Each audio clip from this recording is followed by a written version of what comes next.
Pistons fans, basketball fans alike, what's going on? We got another show for you guys, man. King and Deuce, we're here to talk some hoops with you guys. Had some news break today. Deuce, man, how you doing? I'm doing better. I'm doing better now. We got some news that I've been waiting on for since basically the end of the season. So we're gonna get into that. But great first step, and now a lot of work needs to be done going forward. What about you? How you feeling? I'm doing pretty good, man. Like I said, it's great to have some Pistons news and see the franchise moving forward, making some things happen, man. We got some changes coming, and what those changes will be, we'll see. But today we're going to talk about a few of them. Yeah. So shout out to everybody that's here, of course, as always. I'm sure y'all probably here for the same reason we are, just to talk about this news we got. So shout out to y'all. I ain't gonna cut you off, King, but just want to shout out everybody who's always here, showing up and showing out. So we appreciate y'all as always, man. All right, so first and foremost is the obvious, man. We're here to talk and discuss the Detroit Pistons hiring their new president of basketball operations. Per Woj, the franchise is ready to move forward with a president. We haven't had a president since Stan Van Gundy, so it's just been Troy Weaver, and you have a little influence from Ed Stefanski in the office. So, moving forward and getting a president for this team is big time. Yeah. It's a big step forward to make a change that's been needed. I mean, 5 seasons, 5 losing seasons, and of course, one of the worst seasons of all last season. You have to shake things up. You got to make some moves. Yeah. Man, Deuce, what do you feel about this hiring so far? So I actually feel pretty good about it. Obviously, for the reason that I mentioned. Obviously, you don't want to just hire somebody to hire anybody, but the fact that we have a president makes me feel a little bit better than not having a president, especially with the draft being around the corner. I did do some research on Trajan Langdon. I know you did some as well. But overall, I feel solid just from the things that I've learned about him in a short period of time. Knew about him a little bit as a player, NBA player. Knew about him a little bit in college. We'll get to that. But overall, I'm happy with it. I'm not. Well, I'll put it this way. I'm happy that we have a president, but I'm not happy with what's going to come in the future because we really don't know much about him as a president because it's his first go around as a president. So we'll just have to wait and see how he does, but I'm happy the first step was taken. Right. So let's take a look at some of his history. Obviously, he comes from the Pelicans. He's been up under David Griffin for about 5 years, under Sean Marks over there with the Brooklyn Nets. He's been a part of some of the moves over here with the Pelicans, and Zion, and Trey Murphy. You got Herb Jones and a couple of others. Also, Karis LeVert and Jared Allen while he was over there in Brooklyn. So that's just some of the quick history and he also was a scout with the Spurs. I don't want to forget that. So, he has that experience as well as scouting players. That's very, very important when it's, a position like the president of basketball operations. You need to be able to scout and see talent just as much as your GM. So that's big time. That's big time. He's trying to build his resume. Still a young resume. Hopefully he can, do a good job at that while he's here. Yeah. Hopefully these guys can, figure it out who's going to be here, who's not, hey, let's work together. If you retain some of these guys that's here, and move forward, man, and get some things done around our young core and, get this process rolling. Yeah. That's really what it's about. It's just getting the process rolling. So I know you showed some stats of him, his career. I want to kind of go to his actual NBA career and just kind of look at some of the things that he's done. So this is his. Let's start with his college career. Here's his college career. He played all 4 years at Duke, and the average, you guys can see, 14.5 points, 3 rebounds, 2 assists, decent field goal percentage. Pretty good from 3. He was a sharpshooter. That was his calling card. He was a very, very good shooter. He was a sniper. He hit a clip. And you see he was a good shooter all around. His free throw shooting was high, right? So he was a pretty solid player in college. Going to the NBA, he had an average career. Right? It wasn't anything special. Average 5 points, rebound, assists, decent true shooting. And that was kind of his role, kind of the JJ Redick type role. He had a little bit more playmaking and ball handling than JJ Redick, but being a Doogie, that was kind of his role. Coming off screens, pin downs, DHOs, things like that, getting the shot. So that was pretty much his career in the NBA. You see, he played it for 3 seasons. He played longer in college than he did in the NBA. Didn't have a long NBA season or NBA career. 3 seasons. Even the seasons he played, he didn't play a lot of games, right? 10 games, 44, 65. So not much of a great NBA career, but that's okay. That's not a necessity when it comes to becoming a president or a GM or having an eye or a scout, whatever, for the NBA. Totally different world. So I'm not too concerned about that, but I just wanted to give some background as to what he did in his journey, en route to becoming the Pistons' new president. So just some quick hitters for you that you guys are. And to further expound on his background, like I said, scout with the Spurs and everything leading up to where he is currently now with the Detroit Pistons.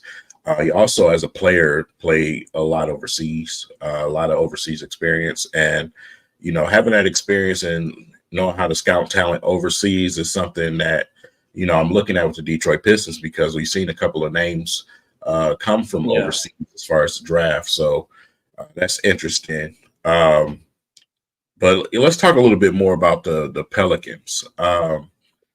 Obviously, we know what the Pelican roster looks like right now, and there's a big name player over there. Listen, man, Brandon Ingram.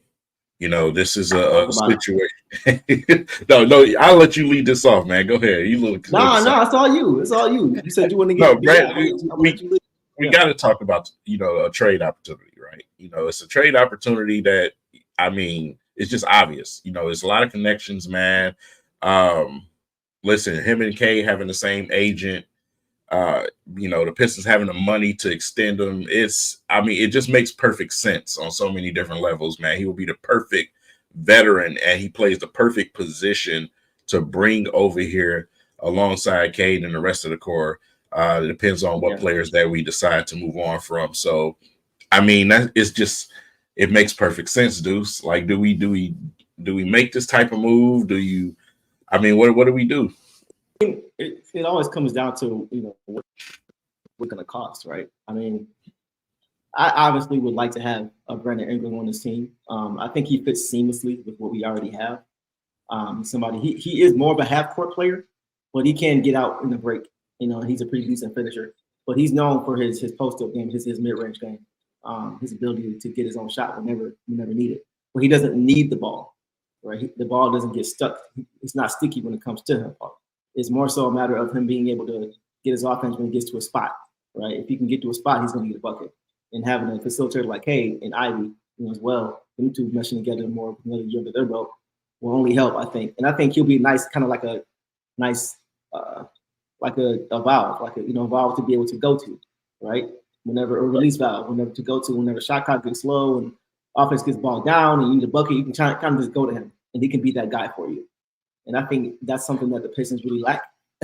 It's just scoring. And he's not a bad defender either. I would say he's a willing, above average defender. He's not a great defender, but he's above average. He's got a long wingspan, and that helps him a lot. He's got big hands.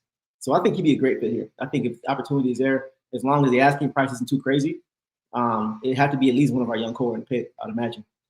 Maybe 2, they probably ask for it. If it's 2, that's probably too much for me. If it's just 1, depending on who that guy is, I'd be willing to move off. Looking at a player in Brandon Ingram and looking at the current coach that we have here, obviously has some connections going back to the Pelicans, man. Monty Williams, man. Is Monty Williams on the clock? That's the question, man. That's what everybody's been asking. Is he on the clock? And, the Pistons are willing to move on from him, but he will have an opportunity to have a conversation or two with Mr. Langdon and, of course, Troy Weaver as well. So we got some decisions to make, man. Head coach, you see some of the head coaches starting to get moved on from, you've seen Cleveland just moved on from their head coach. You got Monty being a coach that you may want to bring in to take the franchise to the next level. Yeah. Could you see the Pistons, biting the bullet, even though Tom Gores has mentioned that he has no problem swallowing that contract. So can you see them moving forward and saying, hey, man, listen, it's just not the right time to have a coach like him here. Let's go and get someone else. Man, Deuce, what are we doing? So everybody knows that I have not been the biggest fan of Tom Gores. These moves, if they check out and everything plays out, I will have gained some respect for him. So for those who don't know, Monty Williams signed a 6-year, $78 million contract. 6 years, $78 million. This was year one. So if they'd be willing to move off a contract after 1 year, they have to eat that 5 years. So I got to give Tom Gores credit if this is true, because it feels to me, bro, and everybody here, it feels to me like Tom may now be finally realizing and hearing the fan base and understanding that a winning product is what we need, it's what we expect, it's what we want. We're tired of waiting.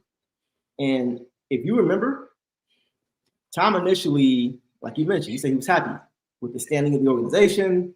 He started community service, and he basically was not focused. He was focusing on everything but basketball, just from his comments. And so, from him to go from that to now being willing to eat $60 million in order to bring in a new coach, whom he'll also have to pay, that tells me that either somebody's either in his ear, or he himself just now realizes that major changes now need to happen. Community service is not enough for the fan base.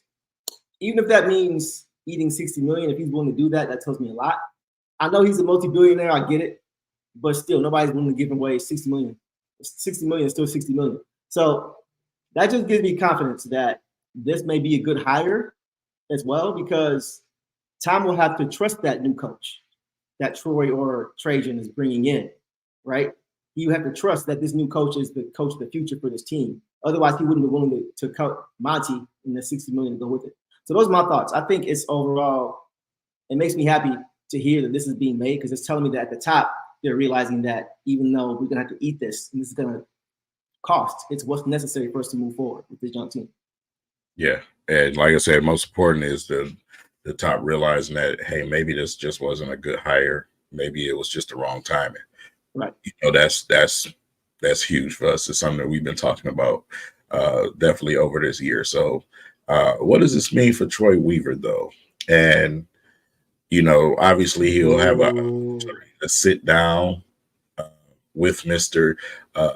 Shaka himself. Yeah, Shaka is his middle name. That is his middle name. I'm going to be messing with him a little bit about that. Man.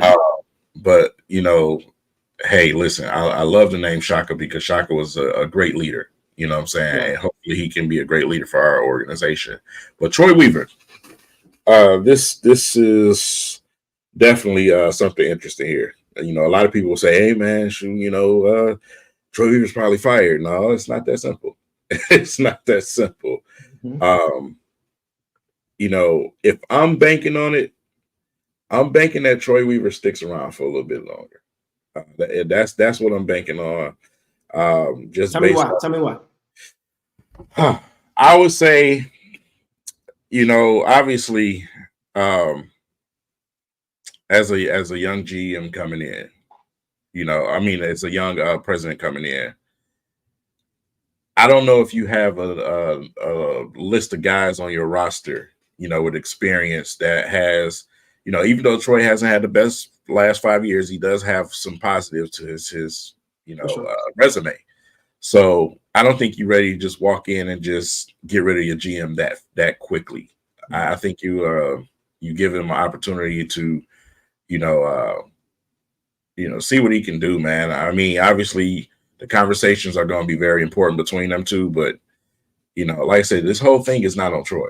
We know that, right? So I'm probably sure there's going to be some information in between where, you know, you look at a guy in Trajan where he says, hey, man, I'm going to give this guy an opportunity and see what we can do together and build on that. That's just what I think personally. I don't think he's just going to walk in the door and say, everybody's fired. You know, that's what, from a fan's perspective, that's what you would think. But no, I don't think that's what's going to happen. Yeah, I don't either. I mean, the report stated that, you know, it was Monty Williams' job who was in jeopardy. He didn't mention Troy Weaver, and they easily could have. It would have made sense if that was what they were going to do. It would have made sense to do that if they're bringing in a new president. It would make sense to just clean house, start from the top down, right? That would make sense. Mm-hmm. It'd be plausible if you were reading that article. If I were reading that article, oh, well, okay, makes sense. That's what he wants to do. Okay, I get it. Make a statement, whatever. But they didn't do that. And Troy Weaver's contract is much, much smaller than Monty Williams' contract. So it wouldn't have been a lot to do.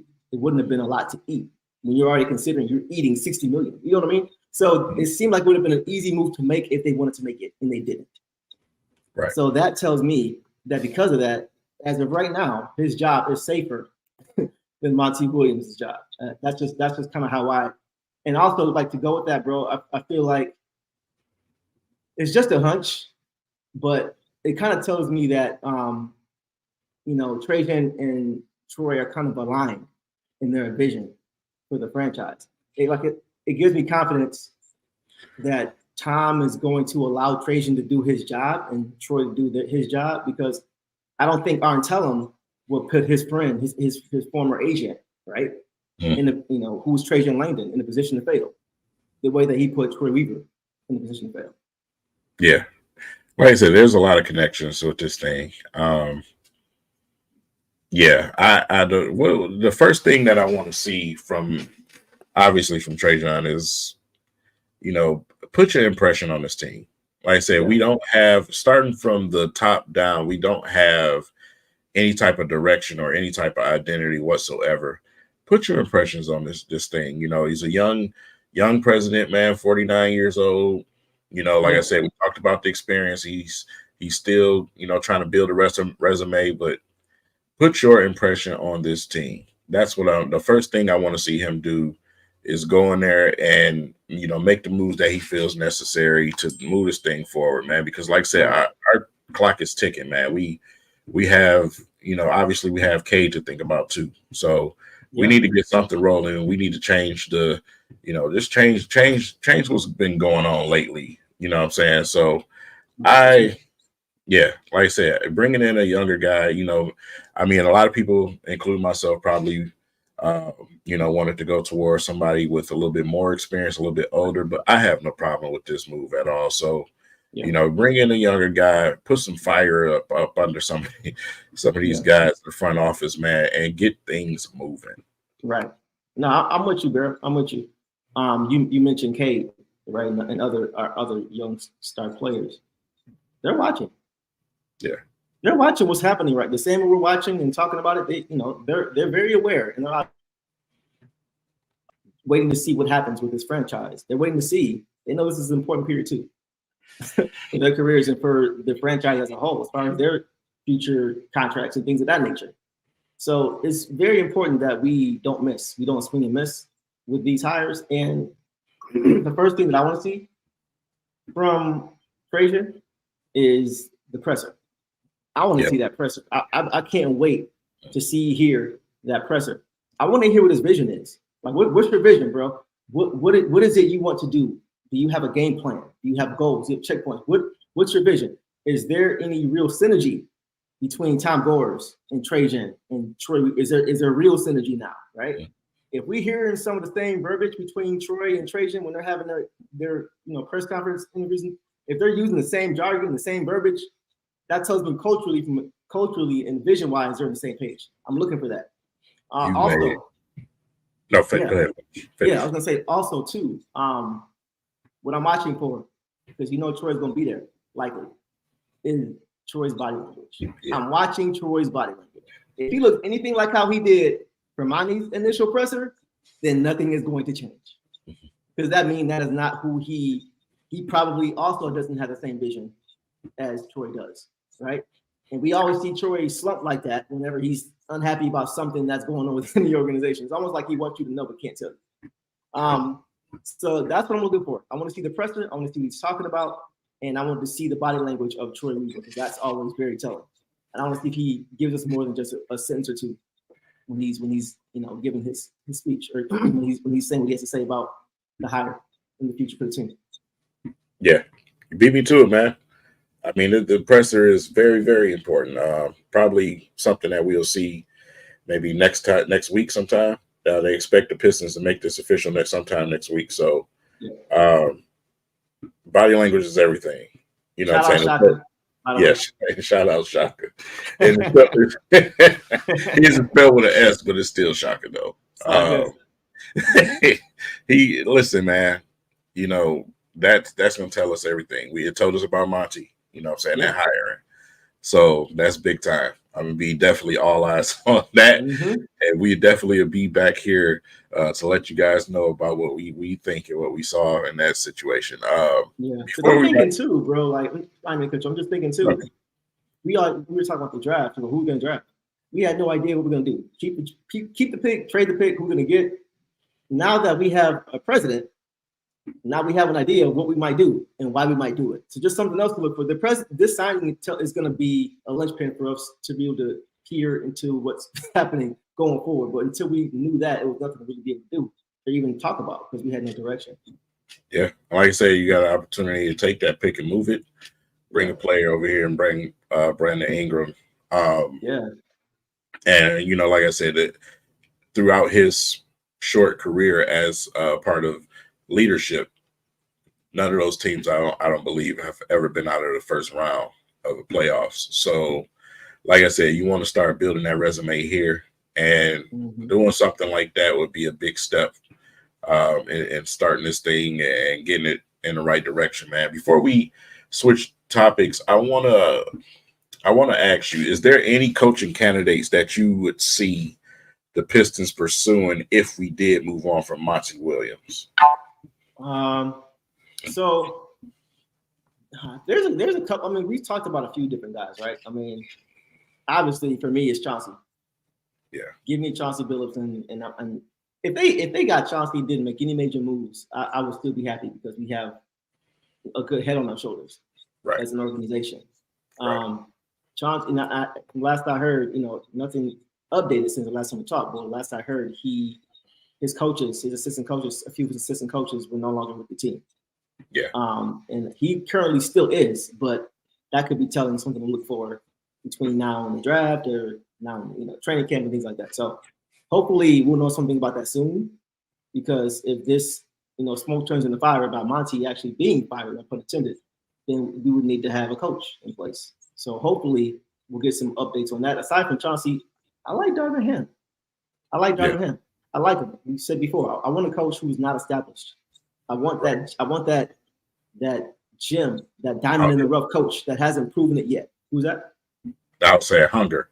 Yes, that hunger, that drive. Somebody who matches the chip on the shoulder that our players have, of not being well known, not being respected, being overlooked for, you know, rookie of the year and all, you know, all rookie teams and whatever. All these different things we get overlooked for. They get overlooked for. I want a coach who has that same mentality, that same chip. Somebody who has a reason to be here other than money. Right? Somebody who actually cares about moving forward for the long haul with this young group. And I think that the guys you mentioned, Darvin Ham, unproven. You know, he went to LA, but he wasn't proven. Chauncey he's an unproven coach, to be honest. He hasn't really proven anything as a coach yet. He got that job off of merit, right? And off of his career as a player. Kevin Ollie. I know he didn't have the greatest ending to the season with the Nets, but I mean, why not right the wrong? Maybe he wouldn't be my first choice. I still want Chauncey, but if that's not there for me, Darvin Ham or Kevin Ollie, they kind of embody the same things. Even though, you know, Darvin Ham has a connection to Detroit, Kevin Ollie still embodies a lot of the same things that we're looking for in a coach, as far as, you know, the toughness and grit that we embody as a Detroit franchise. So those are probably my top three. I would probably say it probably in that order: Chauncey, Darvin Ham, Kevin Ollie. For me, it's pretty much similar. Obviously, Chauncey. I wouldn't mind seeing somebody like Darvin Ham either. Stackhouse. Yeah. You know, one person in the comments said it. Kenny Atkins. Yeah. Like I said, just bring me somebody that's hungry. You know, that's you know, bring me a younger guy that's hungry, that's ready to, you know, to get out there and be active and push this team. You know what I'm saying? That's what I'm looking for. That's where we at. We're trying to get started. You know what I'm saying? We're not there yet. And then in the future, if that coach didn't grow with the team, then you move on and find a person to take you to the next level. That's what you see these days. That's what the Cleveland Cavaliers are currently doing right now. So those are the reports that came out with them. So that's all. I like that take, especially as far as finding like we don't need to find our coach to get us over the hump, because we're not even approaching the hump yet. We need our Mark Jackson. We need our Rick Carlisle. We need our Bickerstaff, like you just mentioned. We need that foundational coach who is going to help us get to a point where we can start contending. So yeah, I'm with you 100%. 100%. All right, man. So we've talked Pistons, we've talked new hiring. Mm-hmm. Obviously, we have the NBA draft coming. Man, when I look at the draft situation, this is the first year that I'm not all over the draft as far as scouting the players and everything else. I look at a few guys, look at Montes, I look at guys like Klingen, I look at some of these big men, right? But I just truly do not have faith that the Pistons are going to keep that pick. I think it's going to be a part of, because when you look at where the Pistons are, you've added young players for your core already. You want to bring somebody in here that's going to take it to the next level. Right. Me personally, I'm not in favor of bringing in another guy at number 5. No. I think that does absolutely nothing for us. Yep. I think we give that to a team that's trying to hit the reset button. You know what I'm saying? Yeah. So that's why I just, kind of been waiting on this situation that happened today. And be it that situation happening, that's why I'm all over a Brandon Ingram type of deal. You know what I'm saying? Yeah. Because that's gonna garner a 5th pick type of situation. So when it comes to the NBA draft, like I said, I have my eyes on a few players, but I just don't have any faith that the Pistons are going to keep that pick. Like you said, it makes no sense to. I mean, we've already drafted in the top 5 for the last 4 years. Mm-hmm. And this is the weakest of all those drafts. Why? Like, why? Why would you? Why? For what purpose? And the guys in that range, the Modest, for example, one of the guys I actually like, not a shooter at all. A lot of the guys who there's not even a fit guy at 5 that I think just can come in and just plug in a lot of holes that we have as far as weaknesses and deficiencies. We don't even have that available to us in number 5. So absolutely not. Absolutely not. It's nothing more for me at this point than an asset. Even if you draft the guy and then you move him, I don't see us going forward with whatever that pick is going to be. And I think you kind of feel the same way. It just doesn't make sense where the youth movement has been in full swing for a long time now. I think we're done getting young guys. We have enough young guys. At some point, you got to kind of change, the direction of where you're going and say, let's move with these young guys. So, no, it makes no sense for me in my mind at all to keep the 5th pick. I mean, you look at the 5th pick we've had in the last few drafts. Those guys are still finding their way. Right. And those were much, much stronger drafts. So It makes no sense to keep it now when there is no guy projected to be nearly on the level of a Jaden Ivey or Sar Thompson. Yeah, we're still at the beginning of the reset that we did. So, like I said, these guys are still, from 22 and younger when you look at the core. So I'm saying, these guys are young. So we are still at the bottom. We're still here at the base.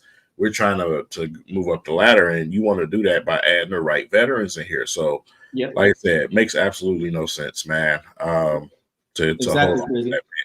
Exactly. Yeah. That's I hate to keep saying it because it's kind of like our arch rival. But look at Houston. Look what Houston did with their cap space. Everybody laughed at them.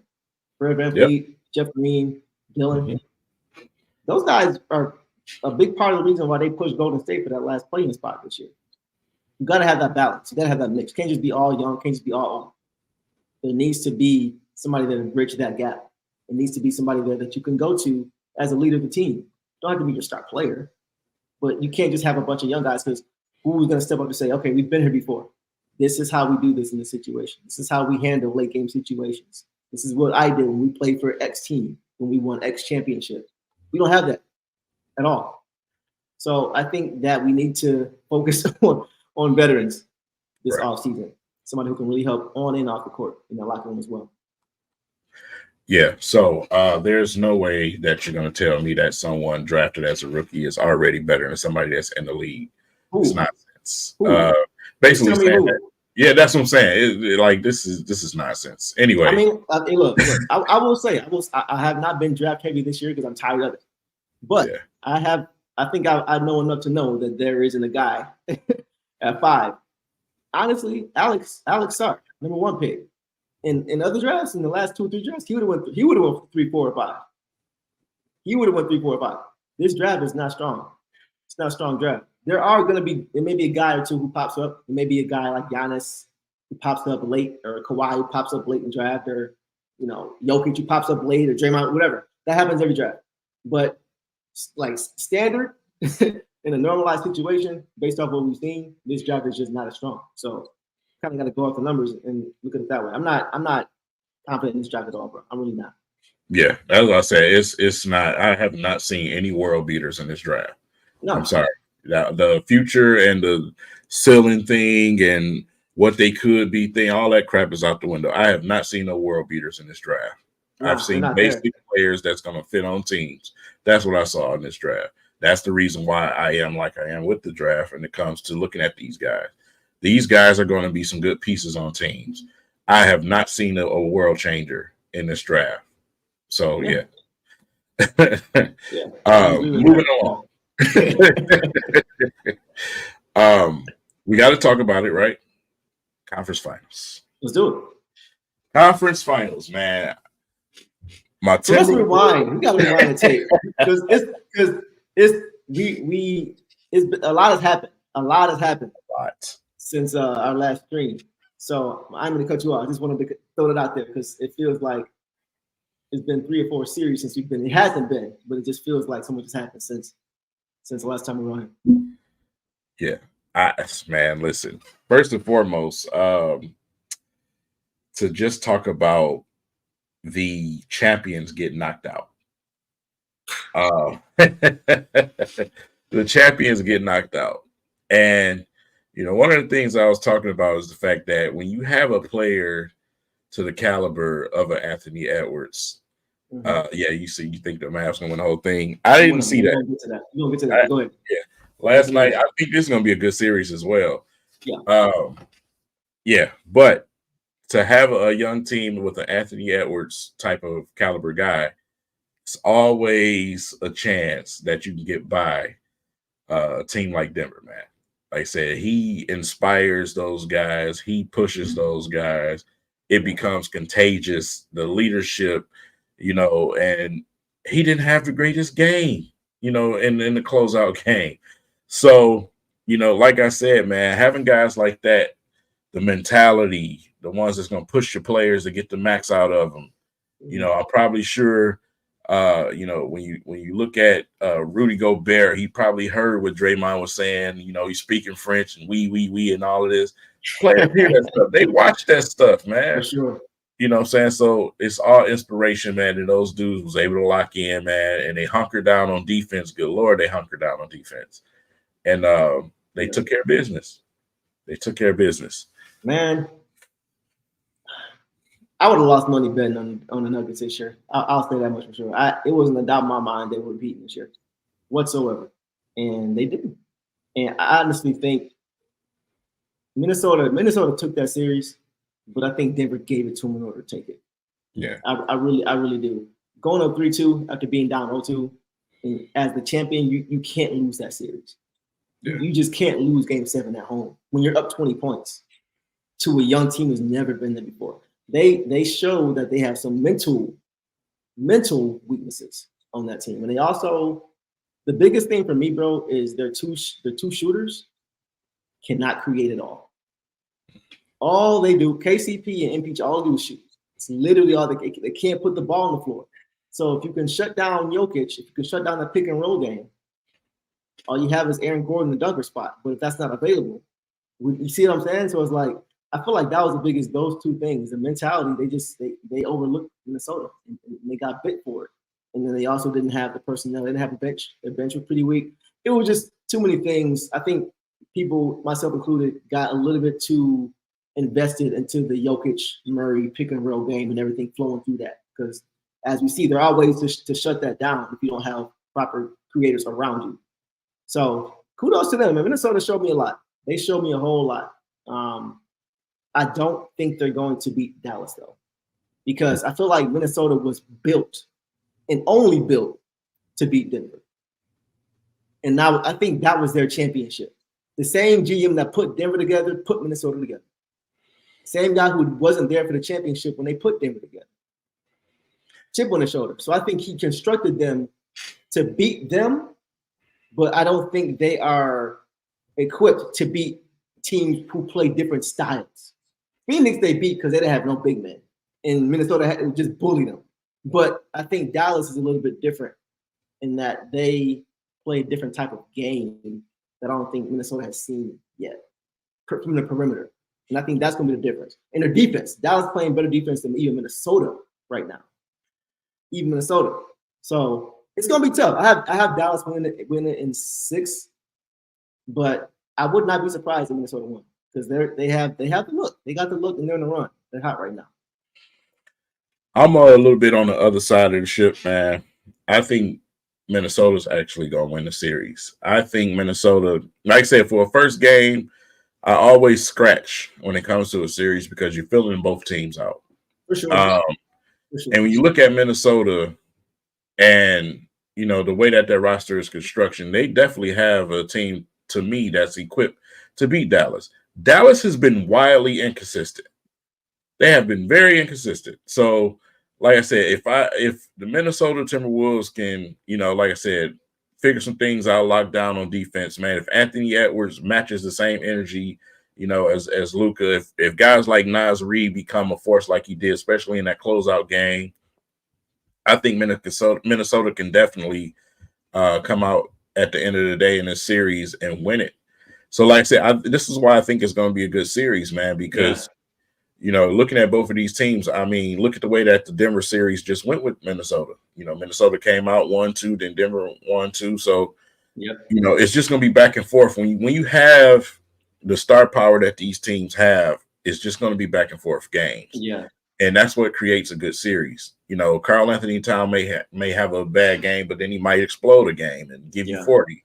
So, like I said, it's going to be interesting to see. Game 2 is definitely going to be a very important game, man. But, you know, like as far as defending guys like Luka, defending guys like Kyrie Irving, that's going to be the test for Minnesota. And plus, you know, we'll keep an eye on Minnesota as far as them, you know, the veteran point guard to see if his situation, I don't know how bad his situation as far as the injury was.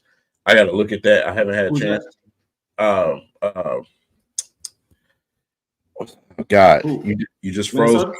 Yes, you just froze me. Mike Conley?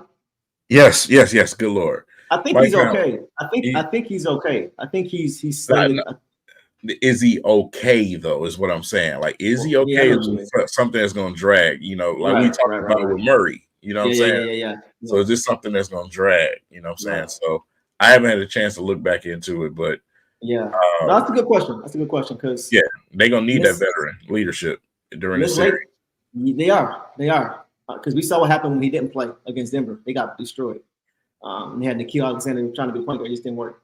I do agree. Minnesota can definitely, it could go either way. And that's why we haven't seen these teams really play. That's why I love it. Even in the regular season, they didn't have Gafford. You know, I mean, Derek Lively wasn't the player he is. Like, we're kind of seeing them for the first time play each other. And it's the ultimate feel out game because they can't even look at regular season film. But I think the difference in this series and what's going to determine this series at the end of the day is, can Jaden McDaniels guard Kyrie? I think that's the key to the series because Anthony Edwards needs to be peak Anthony Edwards in this series for them to win. And I saw him guard Kyrie because that's what he wanted. Bro, he was gassed by the end of the game. Fourth quarter, he was gassed. Like, it looked like he was trying to throw. He made a couple big shots late, but even he was trying to guide them in. He was just trying to, like, go in there. I'm tired. You know what I'm saying? That's going to be the key, I think. Because I think if they leave him on Kyrie, he's not going to have a good offensive series. Kyrie is he's going, he's not, bro, he's doing this. He was going crazy with Ramadan. Like, he wasn't eating or drinking, and he was playing 40 minutes. Like, he's one of the best conditioned athletes in the league.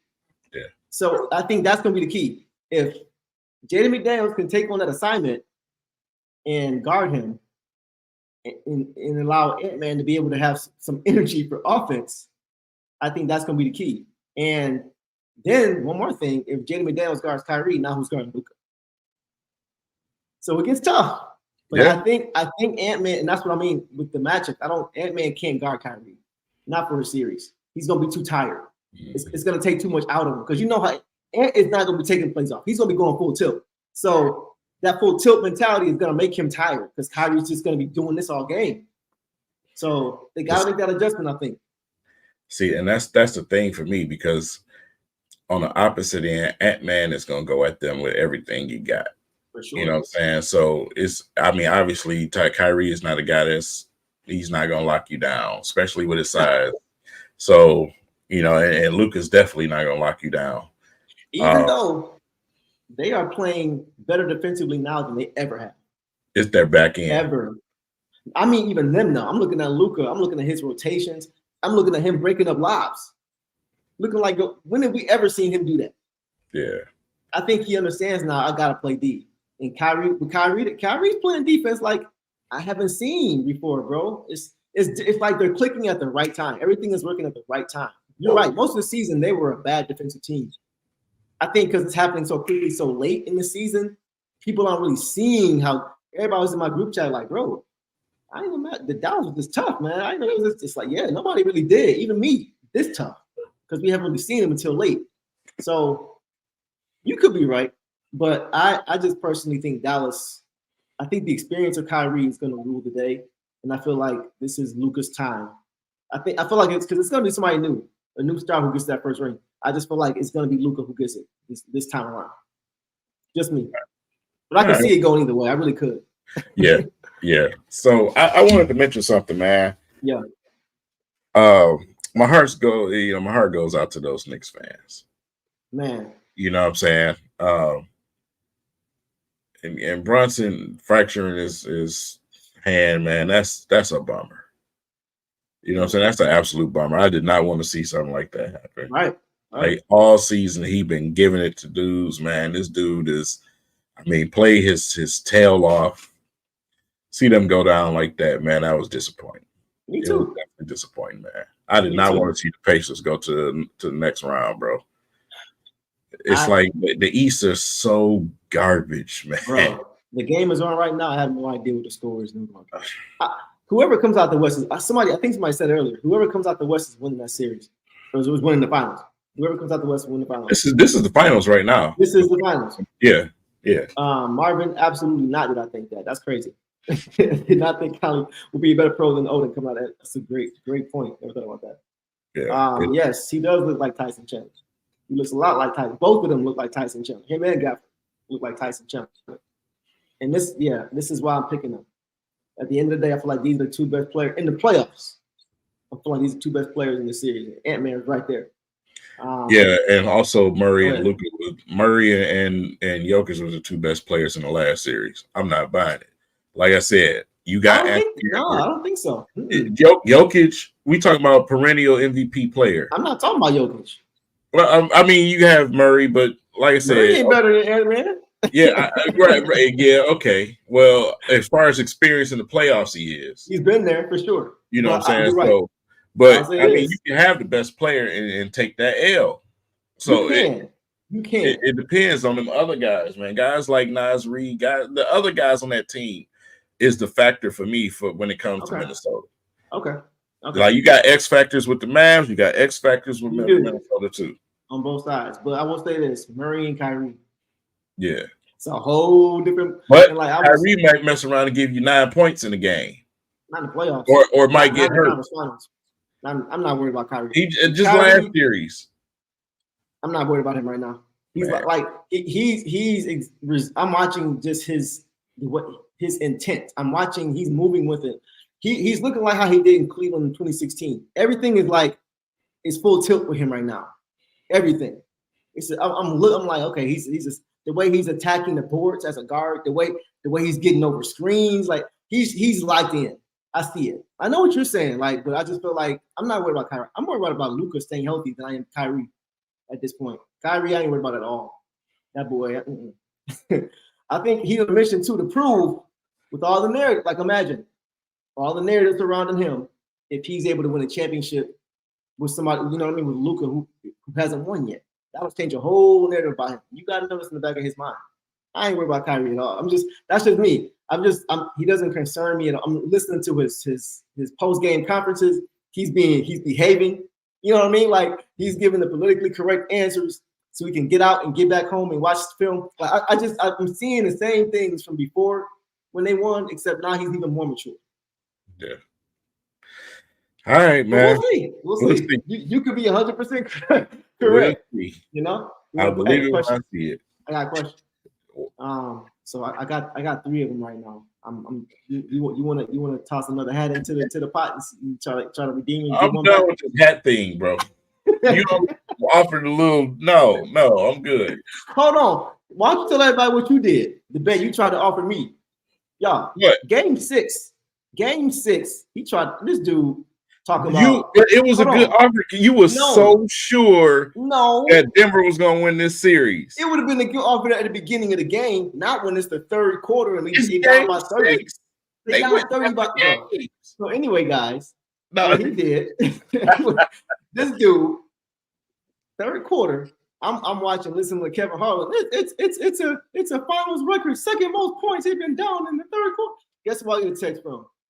Hey, so when we get bet. For the series. You said for that game. What they were down? They were down 20 that game. Who's gonna come back 30 on the road to win in the third quarter? I'm just saying, bro. You was trying to pull a fast one. It's all good. It's all cool. Right, so he not buying it. I'm trying to convert this 3-hat thing into a jersey. I might, this guy. Anyway, yeah. So we'll see. So you got Minnesota in how many? Minnesota, I think it's going to be another stretch. It's going to be another 7-game series. So 7-game series, Minnesota will be. You got Minnesota winning at home. Mm. 7. Okay, that's why I have Dallas in 6. I don't think they want to go to Minnesota for Game 7. Okay, really quickly, Eastern Conference. Who you got and how many games? The Celtics. They may sweep the Pacers, bro. After last game? Yeah, they went in out. Oh, so yeah. I mean, it's the Pacers ain't got no business, bro. No, at all. Like the Eastern Conference is crazy right now. Just look at how they got there, bro. They beat Boston with Giannis and Dame, majorly hurt for most of the series. Mm-hmm. They got through New York with Brunson and everybody else on the team hurt. Yeah, this is gonna be quick work. I don't see this going more than 5. Yeah. I want to say something because Pert mentioned he's on the same page what we are on when it comes to the Celtics. Seen this movie before, you know what I'm saying? Prove it, you know what I'm saying? Right. Show us something. And, us as fans right now, us watching from afar, we're looking like whoever comes out the West is the champion. Yep. If I'm Boston, I take that, you can't take it more personal. You know what I'm saying? In the finals.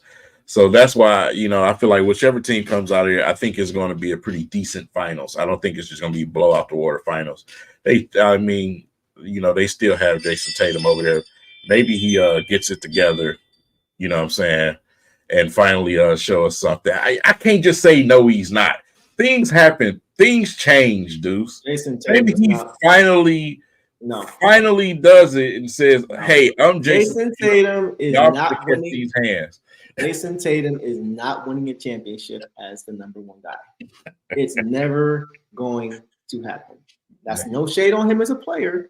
I just feel like he's always getting more fanfare than he deserves.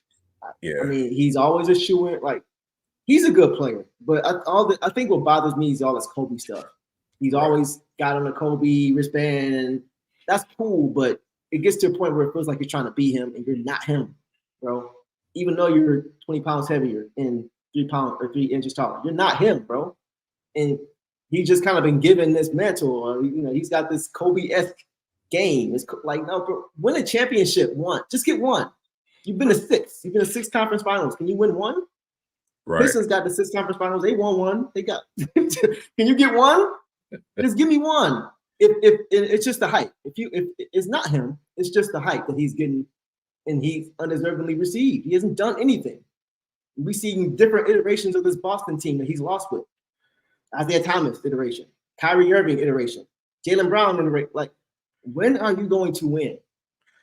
I'm gonna clip this and send this to Jason Tatum. Please do. Please, look, I don't dislike Jason. I just like, come on, bro. And it's not even him. The same thing could be said about on a bigger scale, LeBron James getting all that hype, and he didn't get any of the credit until what? Till he won. Right? Yeah. Fair enough. Let's stop doing this with him. Let's stop putting him in this position to get this criticism. Let him win one, and then we can start talking about him being one of those guys. Yeah. That's all I'm saying. You know, otherwise it's just talk. He gonna keep getting this criticism. Yeah, you gonna keep getting it. Man, I just don't know what else to say with the Celtics. You know what I'm saying? Either, bro. When are you just finally going to hit the reset button over there? Like, this thing been dragging his butt. Like, if this year is not enough, then I don't know when it's going to be enough. This is and they ain't going to get it this year. They're not beating Minnesota, they're not beating Dallas. Yeah. But after this season, where do you go from here? If you run it back again? Well, you can't. You got to look or let you move on from them guys. But you know what I'm saying? Do you move? You already paid dudes over there. That's the thing. JB is the highest paid player in the NBA. Jason Tatum about to be the next highest paid player in the NBA. So it's like, what do you? Yeah, they're stuck. I think they're stuck. I think they're gonna be stuck right there, and they're gonna slowly. They did it to themselves. Regress the way Miami is slowly regressing. Yeah. That's kind of what I see. I don't know, man. This, like I said before, if this was Anthony Edwards instead of Jason Tatum, I would say they're gonna win the championship. It's for me, it's just something with Tatum that's just missing as far as the know-how or just the dog, just the instinct, the killer to know when to go grab it when it's there. That seems to be missing. It's not the talent at all. It's not the ability. It's just the instinct of knowing it's my time now. This is mine. I'm taking this. He had the opportunity in 2022. Up 2-1, up 10 points in game 4 to go up 3-1. That was his point, to take it over. And if you watch that game again, Steph was nervous. They zoomed in on him on the bench. He was nervous. He knew that was the point. He knew that was the point in the series. Tatum didn't seem to know that. He didn't seem to have that instinct to know this is it. Let me go get the series, go up 3-1 and put the series away. Golden State came back and won, and the rest is history. So I just think he's missing that X factor guys have. He's missing that Mamba mentality. The Mamba mentality. Got all the Kobe moves, but he's missing the Mamba mentality. And that's the killer. He's missing what Anthony Edwards has, the killer mentality. You see, Marvin just said, I couldn't have put that better. That's exactly it. Yeah. So much has to happen for it to be like drawn up out of you. Yep. I feel like so much has to happen for Cat to get mad. Anthony Davis got to say, foul him. Yep. He has to call him out. To a lesser extent, Anthony Davis has to be mad, has to be conjured up to have that dog. I don't know. I want you to have it. I want you to be ready to release it from jump. And Tatum seems to be in that category. He needs to have it conjured up within him. Tatum, I always say the greatest number 2 I ever seen. Yeah. I put him in that AD category. Yeah. He's a number 2. He needs to be AD. He needs to be Cat. He needs to be Kyrie. He needs to be that great number 2. He needs, like I said before, he needs to be Jaylen Brown. For me, Boston, for me, Boston are heavy at those positions when, to me, they always needed that point guard over there for me. Yeah. You know what I'm saying? And they also needed something a little bit more reliable in the paint. Chris Snaps is Chris Snaps, but you need something a little bit more reliable in that paint. Yep. In order to take that next level. And they just never did it. So, we stuck at this point. Your highest paid players are virtually, at the same, around the same position. So it's just like, you stuck. Bro, look at that. Facts. Man. Imagine K had that team. Yep. If he was on this team. Yeah, man. Would you holiday? as an additional ball handler with Derek White. Man, what man? That would have been dope right there. Y'all coming in these comments, man. I would love to see something like There we that. go. There we go. I'm with that. I'm with Yep. that. Now you have Spotted a dog. He's wanting to embarrass you every night. Right. Trying to put you on Sports Center every day. Like he has that dog. He wants it. When the lights are brightest, he wants to perform. He's that guy. He doesn't shrink under pressure. Great example. That's a perfect example of what I think he needs. Maybe not him specifically, but somebody like that. Yeah. Yeah, exactly. They got two Scotties. Man. You know, they can get you to the conference finals. Scotty got you to the conference finals, right? They lost Yeah. 6 and 7. He can get you there. He can get you deep, Pauls, but he can't get you over the hump. Right. And I think that's a great example. Yes, two Scotties. So, and I actually feel like Jaylen Brown has more of that than Tatum does. Jaylen Brown just doesn't have Tatum's ability. Right. You know, just sitting here talking about the Celtics, though, and looking at the Pistons, man. When you look at an opportunity that the Pistons have to maybe bring in a guy like Ingram, and then to have a Jalen, Duren down in the paint, that 1, 2, 3 right there, you add some shooting, you add, something a little bit more at power forward. Right. Your number 2 guy, you know what I'm saying, is obviously going to be it's going to be Ingram. Yeah. You know what I'm saying? So, like I said, that team is definitely a lot better because you have, it's like I said, the hierarchy is better. It's you have Cade, obviously he's still going to be the leader of the team, but you have a guy in Brandon Ingram who's a bona fide star. Yep. And with a young guy like Duren, I mean, the Pistons can really right this ship real fast if they want to.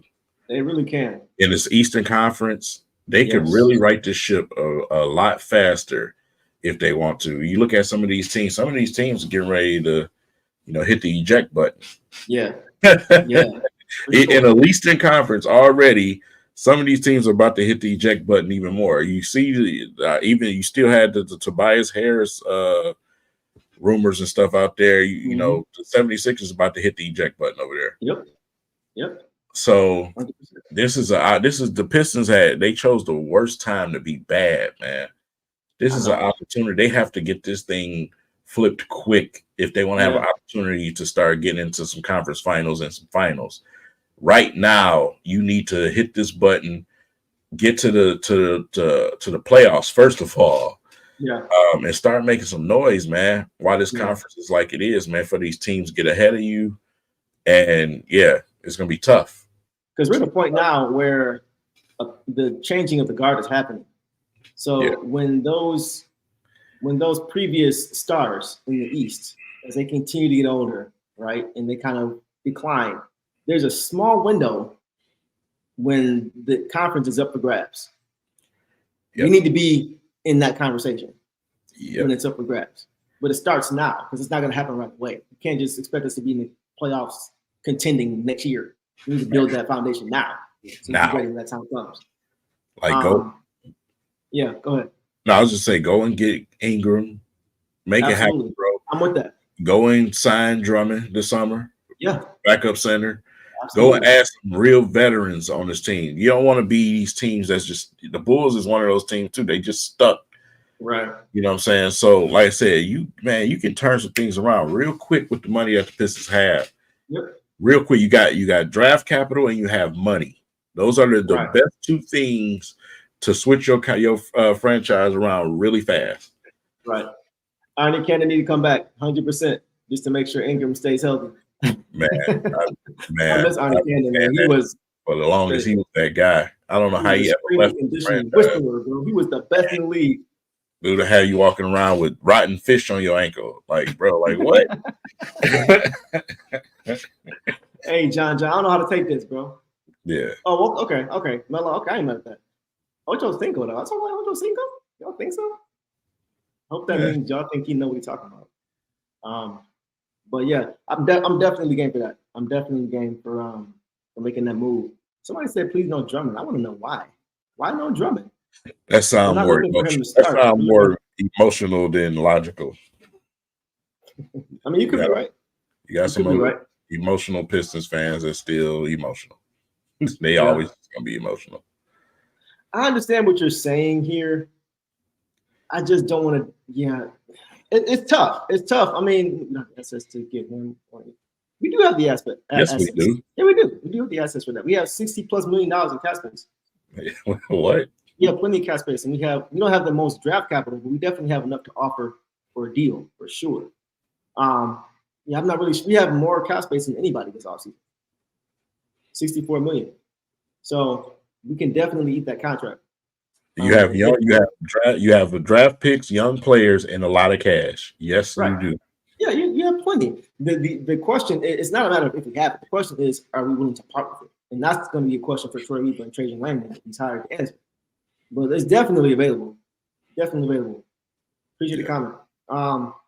Yeah, so that's kind of where I'm at. So I'm looking for one more thing I really hope to see from Trajan Langdon. Communication, please. Please, man. Please communicate. I'm not saying every day. I'm not saying every week. But just so we know what's going on. So we're not just in the dark. In the dark. Right? I know we're not on the payroll. I know fans aren't on the payroll. They're not owed this specifically. But as a fan base, if you care about your team, you should feel as if the fans are owed this. I would hope that they feel that we are owed this as fans, because that says something about how they feel about their fans. So hopefully we get that communication. Hopefully we get that, once it's official, we get that press conference and we get that transparency. And there isn't any questions like, okay, so how y'all feel about this? Y'all, what are we doing? If we feel like that, it's raps. Yeah. It's raps. So hopefully we get the communication piece to where we can at least have an idea of what we're doing. If we get that, I'll be satisfied with that for sure. Yeah, like I said, if we bring in Brandon Ingram, I just want to say this to the comment section. Bring in Brandon Ingram. None of the other guys that we are mentioning ourselves and in the comments are going to garner a lot of money. You know what I'm saying? These guys are, like, for instance, with Drummond, you're not finna pay him anything. He's just coming here to be a backup center. You're not about to give him no money. Right. So, but you need a real backup center with some size who actually can block a shot and rebound, especially if you got Duren. When Duren sits, we need somebody to come in for Duren. Right. And realistically, we just haven't had that. You know what I'm saying? So, that's a good point. I mean, yeah. I didn't cut you off, but you look at the remaining teams in the playoffs. They have size. All four of them. They got size. So you're right. When a guy sit down, the guy that's coming in behind him is able to hold up the fort.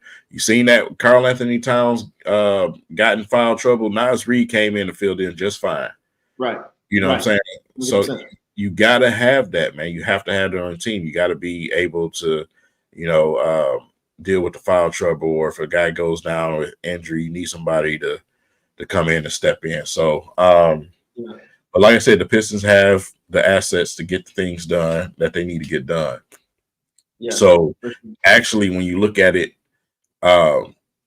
he's walking into a pretty good situation as president, because you can make some changes like that. Okay. So if you decide to stick with Troy Weaver or not, obviously, if y'all two can bring your heads together, y'all can flip it real fast. Yeah. So we're gonna learn something about this new president quickly. Yeah. Quickly. As far as his ability, and not even just his ability, but just his willingness to make splashes. And if we see that Tom, and we don't know the structure, we don't know who's going to be making what moves between him and Troy Weaver. But if we see that there's a different type of action behind the movement, if we see there's, we're not just standing pat and making little deals for cap space here in the future, we're actually making moves with intent, I think that's a sign that, Trajan Langdon is not afraid to make moves, and that perhaps Troy Weaver was handicapped before from making moves. Yeah. So just look for that. Look for how the front office moves now. Look to see if they're willing to make those splashes. Look to see if there's a different type of intent with this front office, because that'll tell you a lot about what was going on previously. Right. Yeah. I saw this right here. This one. This y'all leave cool alone, man. Listen, that's what I was just finna say. Go ahead. Yeah, leave him alone, man. I mean, first of all, Trajan Langdon, he's not a household name anyway. First of all, he's not a household name. I remember him just because I'm old enough to remember when he got drafted. I think I was like 13, 14 when he got drafted. I remember he was solid, but he only played 3 years in the NBA. So leave cool alone. Yeah, leave him alone. Leave him alone. It's been a tough few years for everybody. Listen, y'all got to understand from a content standpoint, bro. It's not easy to do Pistons content. Y'all should know that firsthand, bro. It's bad business right now. It's just you're uninspired because nothing's happening. It's the same story every single day. It's bad out here. So when something new and fresh happens, you're gonna see some excitement. You're gonna see some endorsing going on. You're gonna see all of those type of things. Yeah. Except with me. Exactly. Just wait and see. For us, what we doing? I've done all the endorsing over the years. I'm done with that. Just wait and see now. Me, I've learned my lesson. No, hey man, you've been here longer, at least here, doing it way longer than me and pretty much anybody else. So I'm honestly excited for people like you to be able to see us when we are at our best, to be able to stick your chest out, you know what I'm saying, and be able to pop back in the comments if you want to, if you're bored and you feel like you want to, because our team is actually good now. So yeah, I'm looking forward to that for everybody, man. Just being able to enjoy and being able to see the other side of this thing. The other side of everything you want. What is it? A heart? What is it? Monty Williams always says. Everything you want is on the other side of heart. Is that what he always say? Not an endorsement for Monty Williams, but I think it is true. I was trying to have a good night, and this somebody just comes in here and says some crazy shit, man. Bro, what the hell are you talking about? I saw that too. Like, bro, man. Like, do you want to elaborate on what you're saying? Like okay, based on do you have any inside intel that I don't? That I'm not even being facetious. I like to always give people the benefit of the doubt. I know you ain't got time for that. Now I'm blaming you. But bro, what is this based on? Who said this to you? Who told you this? The things we're saying are not just baseless, bro. Like we have information. So I don't know why anybody would say something like this unless they have information. Like, what are you basing this on? This is why it's hard for me to look at stuff like this, because it sounds like emotion and only emotion without any real basis for saying stuff like that. So I mean, look, I don't care either way. I just want us to be good. Whoever you want to blame it, I don't care. Who cares? We've been doing it for how long now? And what's happened? We've gotten worse, not better. So it does nothing, absolutely nothing to blame. It's just like at this point, let's just see what's up. Let's see what we do now. Let's see if there's a change. If we continue to see the same type of action or lack thereof going forward, then yeah, I'm with you. Because now you know for a fact that this is something that has more to do than with just the president. Right? Then you can look at it and say that. But let's just see what happens first. If we see a change and the team starts to improve, then I don't want to hear nobody saying, well, this is all because of the president either. Don't be doing that. Don't be going both ways. Don't be trying to blame Troy when things don't go well, and then when things do go well, now it's the players are maturing, or Tom Gore has finally opened up his pocketbook and fired the coach and got the right. I don't know. If you go, okay, fine. You can blame whoever you blame now. Great. Make sure you praise those same people later on when things are going better. That's the only thing I ask. All I gotta say is that Pistons fans was ready to kiss Troy Williams' feet a couple of years ago. Bruh. He was doing everything right. He was cooking every year. Every year. That's all you seen. Let Troy cook.